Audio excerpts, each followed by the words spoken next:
1944 година во манастирот Прохорчински беше одржано првото заседание на антифашистичкото собрание на Народното ослободување на Македонија.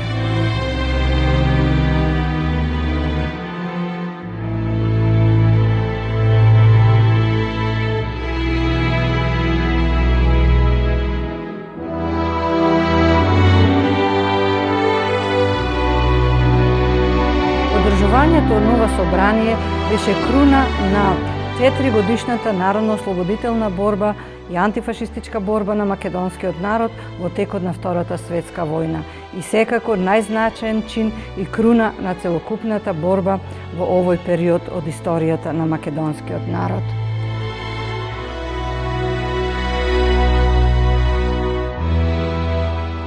Летово веќе Македонија практично беше слободна, освен големите градови. Тогаш одлучихме да го одржиме заседанието и беше една дискусија каде да се одржи и кој датум да се одржи. Кога се веќе одолжи времето за одржување, тогаш се решихме да го поврземе првото заседание на Асном со Илинденското востание. И затоа во нашиот народ се говори за втор Илинден за ово заседание.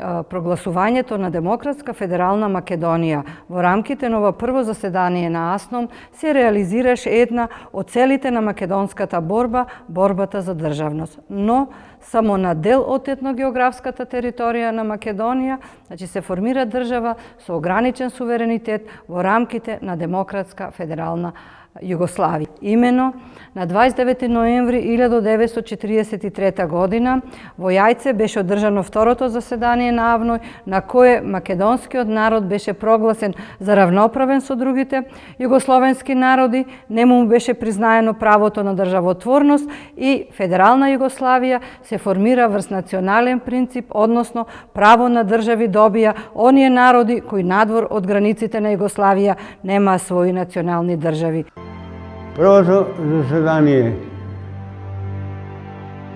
на ОНУ, па Македонија не беше спомената како република уидно за федерацијата, туку по сугестија на Ранковиќ тоа да бидеме покрајина, као Косово, Војводина. Така да ние ако не беме организирани како еден корпус, а единица изузетно способна за војување и ако не ги победи и завојуваме, сумњам дека ќе останеме ние република. Покрајна да. На второто заседание на АВНОј донесена е одлука за организацијата на Југославија и републиките како самостојни суверени организми, дури и со право на отцепување. Ако се донесуваше првиот устав на Југославија, тоа право не се некако замагли и пишува користејќи го правото на самоуправување се обединија. Залагањето на Ченто е незино обединување, формирање на македонска суверен национална држава со сите атрибути и да таа држава сега влегува во однос со другите држави.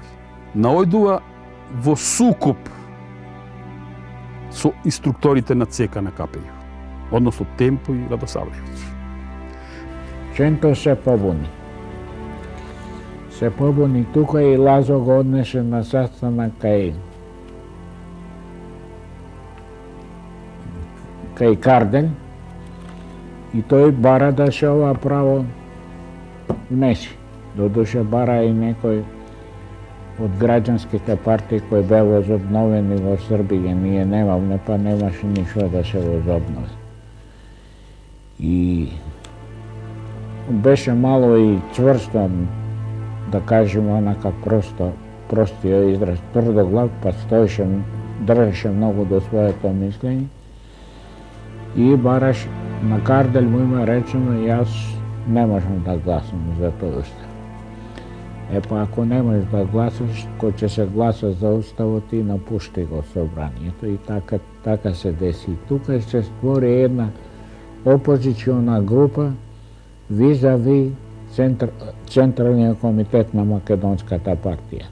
И некаде тука може би лежат корените на една појава која набрзо по конституирањето на првата современа македонска држава ќе биде наречена појава на автономизам и сепаратизам. Прашањето за обединување на македонскиот народ беше децидно поставено на 24 јуни 1944 година на островот Вис од страна на македонската делегација во состав Методи Андонов Ченто, Емануел Чучков и Кирил Петрушев, кои заедно со Светозар Вукмановиќ Темпо отидоа на Вис кај Националниот комитет на ослободувањето на Југославија, кај Јосип Броз Тито, да го постават прашањето за дефинитивно обединување на македонскиот народ. Тито како голем дипломат, имајќи увид во целокупната меѓународна ситуација, а пред се воден од фактот дека меѓународното признавање на Југославија зависи од тоа Југославија да остане во предвоените граници и дека само на таков начин ќе ја добие поддршката за тој да остане на власт после војната од страната на британците и американците, дипломатски им дава една сугестија на македонската делегација дека вика вашето право, барање за право за обединување е ваше природно право, но сега не е време и момент акционо да се постави барањето за обединување. Македонската делегација Методи Андонов Ченто разочарани се враќаат од Вис, бидејќи знаат дека сето тоа нема да се реализира онака како што планирале македонците во текот на Втората светска војна. Во самите документи на АСНОМ е донесена, постои дека основната цел на борбата е обединување на македонскиот народ. По завршувањето на заседанието, значи од август месец 1944 година до декември месец 1944 година, политичкото раководство и военото раководство на президиумот на АСНОМ започна да води една самостојна политика, која што политика е политика на договарања со соседните држави врз база на билатерални односи. Таквите чекори преземени од страна на президиумот на АСНОМ беа доставени до централата во Белград, односно до Националниот комитет на ослободувањето на Југославија, и кога се виде дека, кога Тито дознава дека во Македонија македонците водат политика на осамостајување од Југославија, неговиот коментар е дека македонците, а во исто време се случува тоа и во Хрватска, не знаат што е тоа федерација и не знаат како треба да се однесуваат. Затоа во декември месец 1944 година, 28 декември и 30 декември е одржано второто заседание на АСНОМ, каде што се испраќаат високи функционери од политичкиот врв на централното раководство, како Светозар Вукмановиќ Темпо и Едвард Кардель и други српски раководители, каде што на заседанието идејата за самостојна и обединета Македонија, односно за осамостојување на Македонија и функционирање као самостојна држава е осудена од сите и основниот заклучок на заседанието е дека единствено Македонија може да опстои во рамките на Југославија. Затоа првиот судар може би така директен и непријатен, кој настанува помеѓу македонскиот иницијативен одбор Методи Андонов Ченто, Лазар Соколов, Киро Глигоров, Михајло Апостолски, за една група македонски дејци, наспроти Светозар Вукмановиќ Темпо, е решението кое го наметнал Темпо Видое Смилевски Бато да биде примен за член на президиумот на АСНОМ. Ченто постои прашање, добро бе, ние правиме држава, кој ќе биде орган, тој што ќе управува со таа држава. И тука беше некаква расправа. Ајде сега да не бараме некакво посебно име.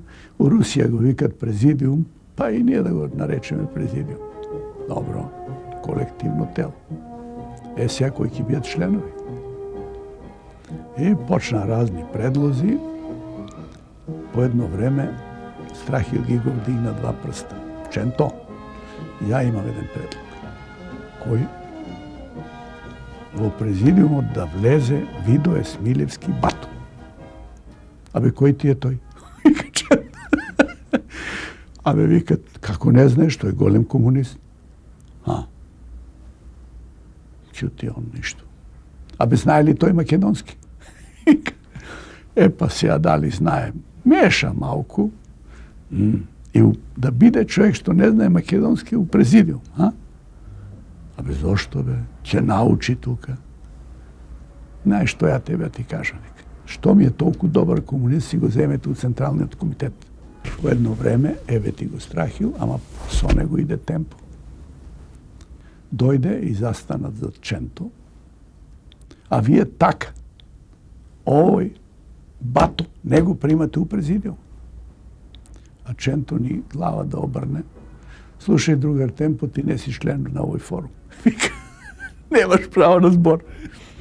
Овој не може да дојде на себе, се црви целиот. Се сврте и вика, чета да ми се формира, ќе си одам одма од Србија. Добро, вечерта, пред да вечераме, не собра сите нас од иницијативниот одбор и мислам да беше Борко Темелковски ни саопшти дека е образована комисија да утврди одговорноста наша заради националистичко скршнување. Главниот, тој што ни испитуваше, беше Видое Смилевски Бато. Него го назначиле, кои се другите членови не ни кажаа. И сега настана еден судир меѓу овие пролетарски трибуни и овие патриотски трибуни во президиумот. И ЦК почна да се сомнева. И на една седница на ЦК во летото 45-та година оценета е таа цела група со Ченто, Влахов Старио, Влахов Младио, Киро Глигоров, Лазар Соколов, Каджи Панзов од Пирузе, Павел Шатев, како антипартска група. И дадена е директива да се следи доле организацијата, сигурно и на органите на безбедност. И тога настанува еден овај судир. Во овој период веќе македонските кадри се наоѓаат во немилост. Почнува едно следење нивно на селото нивно, на сите нивни настапи јавни, на нивните искази. Така се следи Шатев, се следи Петре Пирузе Мајски, значи Димитар Влахов, сите овие македонски дејци кои пред Втората светска војна се бореле за обединување на Македонија, нивните изјави и нивното движење целосно се следи бидејќи тие го поставуваат прашањето за обединување. Од другата страна стоеше едно тврдо, така да се каже, комунистичко крило со Цветко Зуновски Абас, Страхил Гигов, Лјупчо Арсов. Значи тоа беше една група на ортодоксни догматски комунисти кои сметаат дека македонското прашање дефинитивно се решило на второто заседание на Авној и дека македонскиот народ го искористил своето право на самоопределување до отцепување токму на ова второ заседание, иако знаеме историски факти дека на ова заседание не присуствуваше ниту еден македонски делегат. Сега Лазар Колишевски не само како партиски секретар, туку и од позиција на председател на Народната влада во Македонија, има огромна политичка моќ и директно заедно со Сојузна ОЗНА почнува една хајка за дисквалификација на македонските така наречени автономисти и сепаратисти. Значи, уште во текот на 45-та година веќе Венко Марковски почнува да паѓа во немилост, бидејќи почнува да се девалвираат неговите поетски уметнички дела, што значи дека тој постепено ќе биде и политички ликвидиран, односно дисквалификуван. И многу други македонски интелектуалци, како што бил Петре Пирузе Мајски, Хаджи Панзов, Емануел Чучков, како еден непартиски кадар кој бил министер за Македонија во југословенската влада, Јордан Блажевски како началник на оделението за аграрна реформа и колонизација при Министерството во Македонија. Исто така, Димитар Влахов е повикан во Белград, каде што според одредени записи кон него многу некоректно се однесувале и всушност бил ставен во изолација. По доаѓањето во Југославија, Влахов продолжува со публицистичка работа, но се занимава и со политичка дејност. Станува подпредседател на Президиумот на Федеративна Народна Република Југославија. Сега во Југославија ја имаме само Вардарска Македонија. Во нашата Федеративна Југославија ние сакаме да влезат и другите две македонски области. Наше е правото да бараме обединување со Егејска и Пиренска Македонија и тоа право не може никој да ни го одрече. Додеше тие луѓе беа мало занесени со една илузија за создавање на обединета Македонија, кое беше илузорно да се направи. Преди се заради отпор на западните сојузници начело со голема Британија. Но во прашање не беше само проблемот на обединувањето. Овие македонски кадри пред се спротивставија на недемократските методи на владење на комунистичката партија.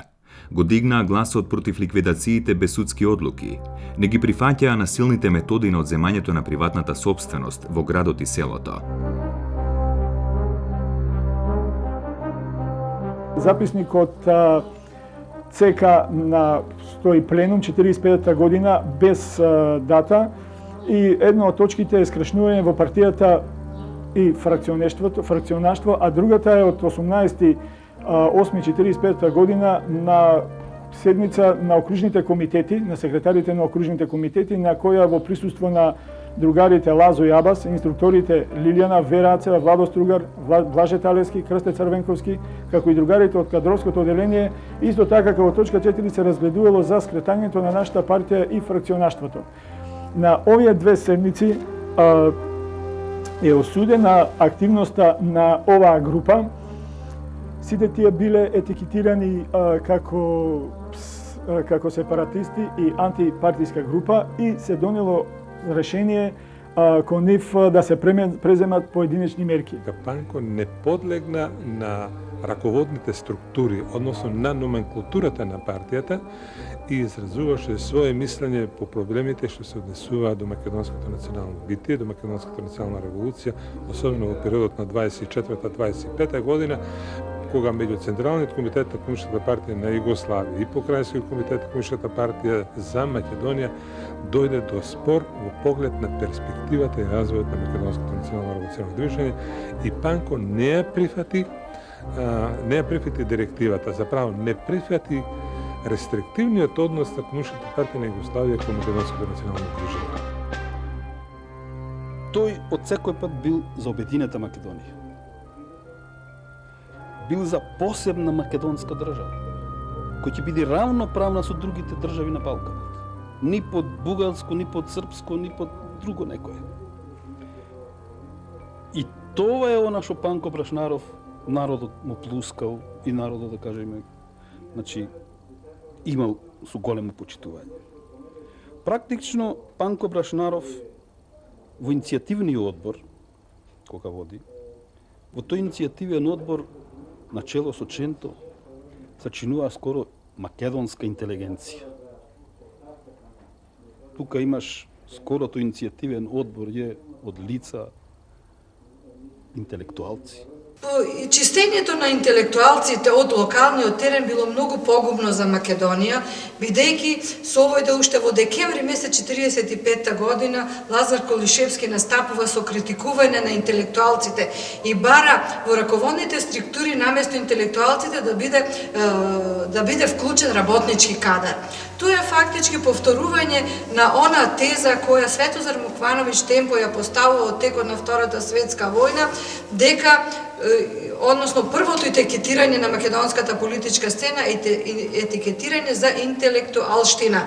И самиот Темпо тогаш настапува, вика, нам не ни треба многу школован кадар кој мисли со својата глава, нас ни треба здрав работнички селски елемент во партијата, кој не знае многу да зборува, но кој ќе биде одан на нашата партија. Значи се бара луѓе кои не размислуваат, кои ќе бидат слепи извршители на директивите.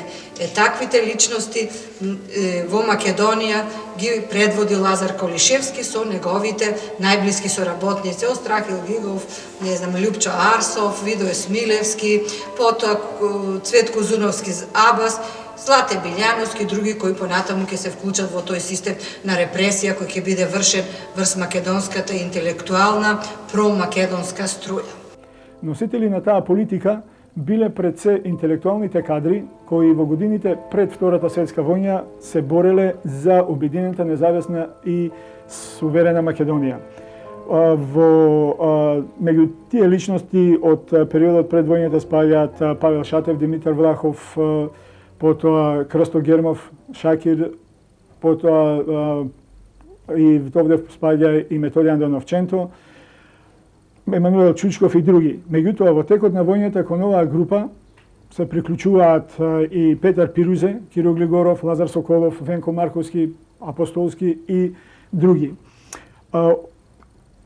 Иднината на Македонија, оваа група, да наречеме група, овие луѓе ја гледале пред се во федерација со некои од јужнословенските народи или поширока во Балканска федерација, меѓутоа на принципот на сувереност на државите на секоја од нив. Целокупната ваква активност на овие лица по осудувањето, по осудата, секој од нив бил ставен под, да речеме, под присмотра и еден по еден почнало да ја напуштаат политичката сцена. Ченто секако си има свое место во историјата на Македонија како прв председател на АСНОМ. Меѓутоа, ова сега што се прави, не е тоа Ченто, што се прикажува за Ченто, дури еден историчар говори за некаков чентовизам. Ченто беше голем македонски патриот. Во војната, во 1942 година, влегол и во партија и беше комунист. Во 1943 година, на повик од Кузман Јосифовски, Ченто излезе во партизани, ама Ченто не беше нити функционер во војната, нити пред војната, нити за која и да било работа не беше иницијатор. Во март 1946 година Ченто е принуден да поднесе оставка, понатаму во април месец веќе се потврдува неговата оставка, разрешење од сите функции, за летото во јули месец да биде уапсен и во ноември 1946 година од 19 до 23 ноември да биде одржан првиот сталинистички голем процес кој се одржал во Југославија. Постоеше цела организација, импровизација, Ченто да биде ликвидиран на денот на апсењето и тоа да се представи како бегство преку граница, односно дека е ликвидиран, убиен на граница. Во истото време, една ден дојде Вртановски Стојан и ми кажува, дали знаеш нешто ново? Не знам што е. Рече, од има наредба од Видоа Смилјовски, рече, кај ќе се најде Ченто, одма да се вате, да се затворе, кај да е. И немој рече да те јаде ѓаволот. Кај знаеш ти? Па рече ми прочитаа наредба. А види ли ти наредбата? А види. Ами кај го најдоте Ченто? Рече, од дома го земе, рече. Ами дело кај го терат? Одма, рече, тамо в порта, кај порта го затераме и од тамо, рече, го земе и Ченто и Неделко, а Митре, рече, од дома го земе Митревски. Човек ми зборуваше дека учествувал во таа единица на границата негде кај Витолишто, тамо Мариовско, кога им рекле вечерва ќе имаме податоци, Ченто ќе бега за Грција, треба да го апсиме. И ние рече чекавме цела ноќ, стана тамо на 2-3 километра од нас една покотница и дојде еден од командирите и рече Ченто ја заловен на граница, затоа пукав. Ченто е практично апсен пред својата порта во улицата во Прилеп. Фактот дека се виде дека Ченто е во Прилеп тој ден не даде можност да се оствари тоа сценарио да биде и физички ликвидиран. Самиот чин на апсење не беше извршен од кадар на таја озна, на битолската озна, мислам. Него беше специјална екипа подготвена од центарот во Скопје и испратена во Прилеп која го изврши тој чин. Јас, за да бидам искрен и сега, после толку години, Јас бе во таква ситуација, јас то исто ќе го извршев. Али мене не ми се довери то. Мислам, јас ќе го апсев. Без обзира што ова се што го кажав, јас го знам тоа. Затоа што јас како комуниста сум индоктриниран човек, не бев запален човек, не можев да резонувам како што сега резонувам. Ги изнесо на суд. Јас и супругата негова бевме Скопје на судејне. Во судницата, кога влегов, јас ги препознав меѓу судите Чашуле и Благоја Поповски.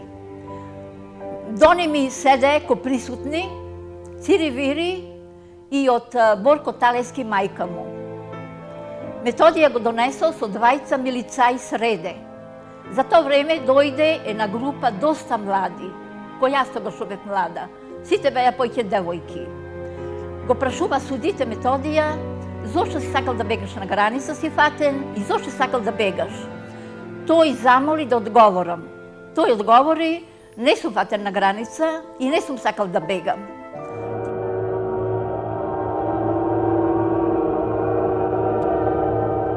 Во името на народот, Скопскиот окружен народен суд го осудува Методија Андоновченто на 11 години лишување од слобода со пресилна работа и 5 години губење на граѓанските и политичките права, како и конфискација на најдените предмети кај него. Во времето на издржавањето на казната, во Идризово бев запознат со Ченто, првиот председател на Методија, односно на Македонија. Во тоа време он беше изолиран, посебно сам. После 50 година него го пуштија во нас во затворниците, во сите затворници. Го испуштија и го пратија право на Циглана, на најтешката физичка работа. И факт е, вистина е, тоа, оти тоа го потврди многу честен човек, тоа е Димовски сведокот, Димовски сватот, партизанското име на сватот, кој беше чувар во истражниот затвор во Скопје и на кој што кажа дека од предпоставените негови му дадоа 2 пилули и му рекоа ќе ги чуваш под клjuč, кој ќе ти речеме ќе му ги ставиш во јадењето на Ченто. Он кога е донесен во затворот, испразнат е целиот ходник. Тој клjučот беше кај мене, никој не смееше таму да влезе. Никој не смееше не да влезе, него да призне на пенџер не смееше. Што ти не? Апши пилули има. За. Нема 5 пилули, ја вртев кај мене како управник на истражен затвор. Тоа беше едино најповерливо лице во полицијата. Jer on ne trebаше да излева на суд. Он trebаше да биде ликвидиран. По затворањето на Методија Андоновченто, набргу еден по еден беа политички дисквалификувани неговите соидејни другари, автономисти и сепаратисти. Неголемиот дел од нив завршија етикетирани како приврзаници на резолуцијата на Информбирото во периодот на судирот Тито Сталин. Дури во овој период, еден од најблиските соработници на Методија Андоновченто, Лазар Соколов, во февруари 1945 година во Белград држи едно предавање за економската самостојност во Македонија. Да се зборува за економска самостојност и за било каква самостојност и за било какво право на самоопределување во период кога Тито ја градеше цврстата централизирана држава со цврст монолитен центар кој беше политбирото на ЦК-КПЈ и врвот на тоа политбиро неговиот култ и личност. Значи, сето ова, ваквите настапи, барање за некаква економска, политичка или било која поголема слобода и самостојност од страна на македонските кадри, значи беше оценето како антипартиско и антидржавно делување. Значи, на таа линија почна да биде девалвиран Ченто, да биде девалвиран и Лазар Соколов како негов најблиз соработник.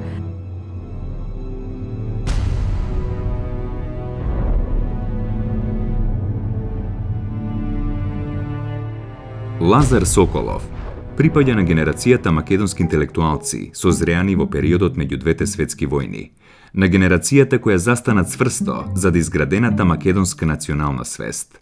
По завршената гимназија во Куманово и Скопје, образованието го продолжува на Универзитетот во Загреб, на економско-комерцијалната висока школа. Соколов спаѓа во основоположниците на МАНАПО, Македонско народно движење, кој имаше антирежимски, демократски, национално-ослободителен и антифашистички карактер. Станува член на акциониот комитет и работи врз организирањето на иницијативниот одбор за свикување на АСНОМ. По војната обавува високи државни функции во Белград, но останува доследен на линијата која е застапувал Методиј Андонов Ченто.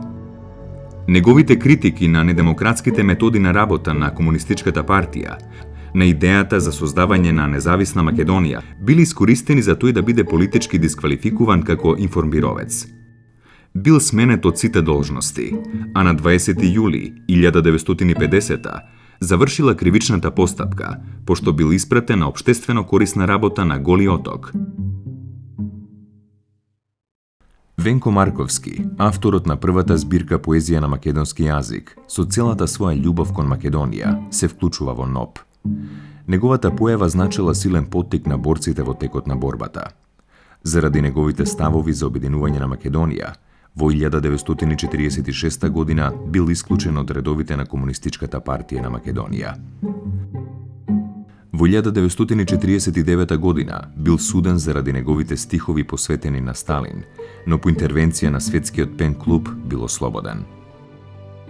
Но ослободувањето било условено со пишување на покајничка изјава, која ја пишувал со вперен пиштол во слепоочницата. Изјавата била објавена во Нова Македонија, со цел да биде јавно понижена неговата личност. Во 1956 година, Венко Марковски прв јавно ја обзнанува суровата диктатура на Јосип Броз во својот труд Современи парадокси. Заради оваа поема бил испратен на 5-годишно општествено превоспитување на Голи оток.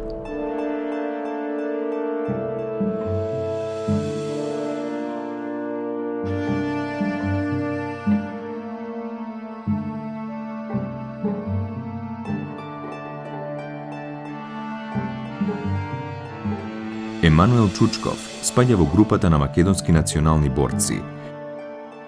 Како интелектуалец се вклучува во акциониот Народно-ослободителен комитет во текот на Втората светска војна, кога бил избран и за подпредседател на иницијативниот одбор за свикување на АСНОМ. Подоцна како подпредседател на АСНОМ и како министер за Македонија во Националниот комитет за ослободување на Југославија, ги застапувал македонските интереси, барајки српските колонисти да се иселат од Македонија како експоненти на поранешниот големосрпски режим. Истовремено, заедно со Ченто, бара интегрално решавање на македонското прашање. Заради овие негови ставови е прогласен како автономист и сепаратист. Павел Шатев, последниот македонски гемиџија. Неговата единствена идеологија беше слободна и обединета Македонија. Заради неговите длабоки патриотски чувства и неприклонување кон комунистичката идеологија, беше изложен на невидена репресија.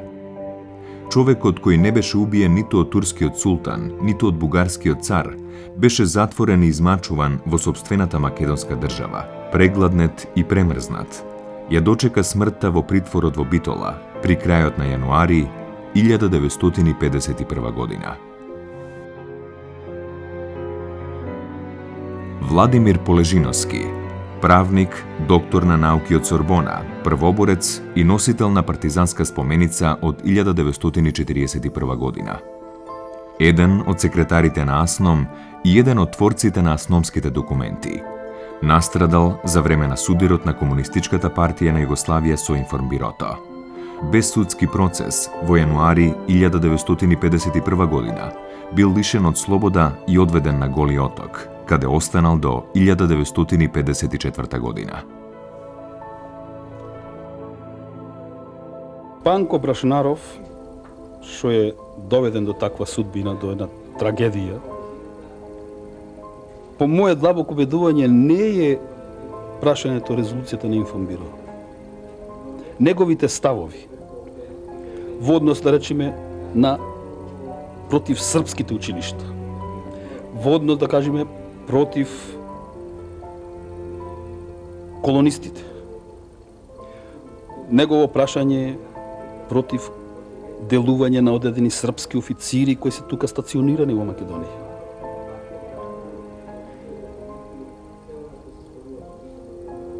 И сите тие негови ставови, кои ги завзема со други раководители, кои се и други македонски прогласени во на антипартиска, непријателска група, да не ги бројме имината и така натака. Тие се причините за Панко Брашнаров да се затвори, да се дај под истрага. А прашањето на Информбиро е форма, мотив, да се најде, значи, мотив. Оти практично, што покажува?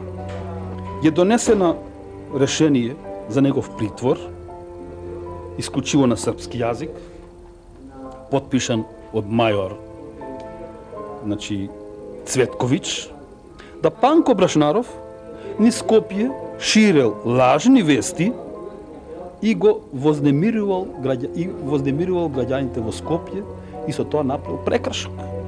И како резултат на тоа, Панко Брашнаров се прати 24 месеци на Голи оток, на поправителна работа и така натака. И Панко Брашнаров е испратен, значи, на Голи оток. А во 1950 година го донесоа и Панка Брашнар таму на Голи оток и заедно се сретнавме. Шо заради тиве, Панко Брашнар? Шо знам, вика, ете и мене ме донесоа и шо ќе правиме сега овде? Шо ќе правиме? Викам, како условите на живот беа многу тешки.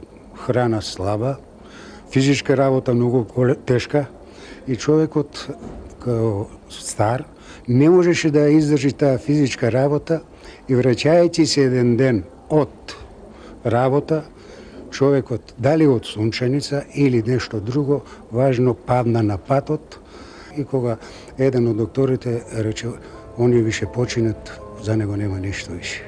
Сахранет е над амбулантата на Голи оток на околу 200 метра, а не е само он, таму има и друзи у тие гробишта.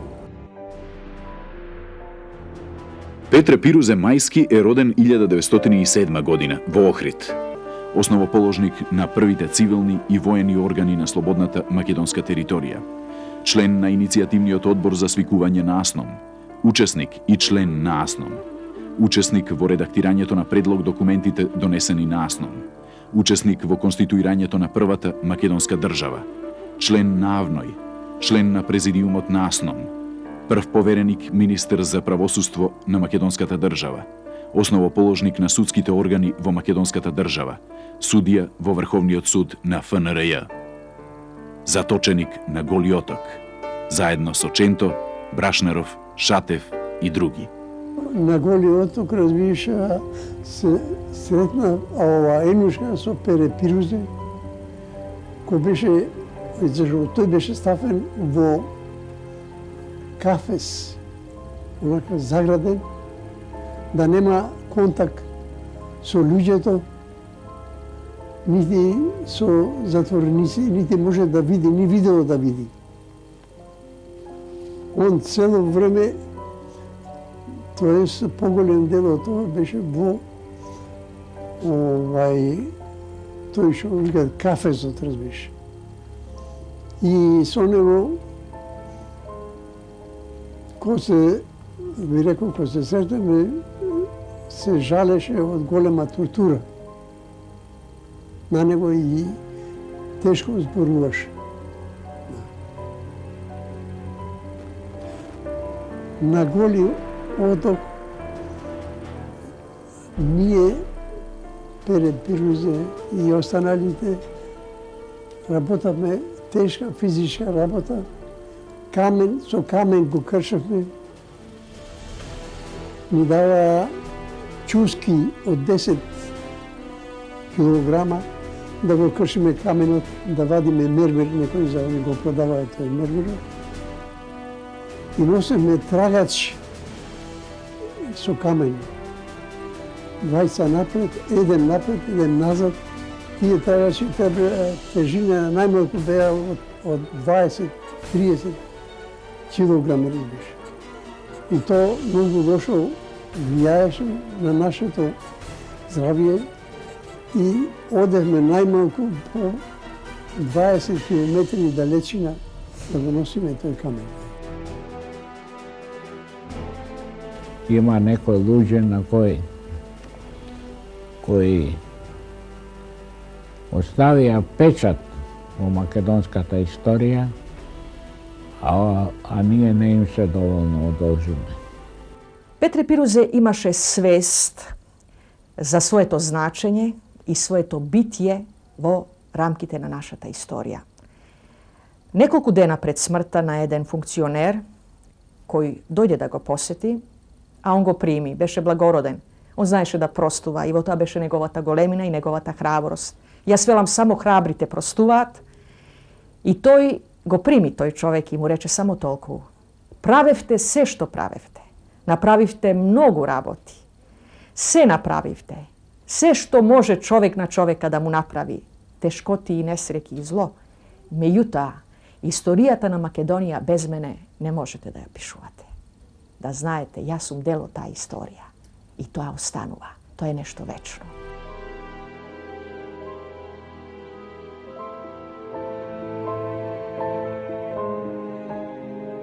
Ченто, Пирузе, Брашнаров, Шатев, Соколов, Полежина, Апостолски, Гермов, Влахов, Атанасовски.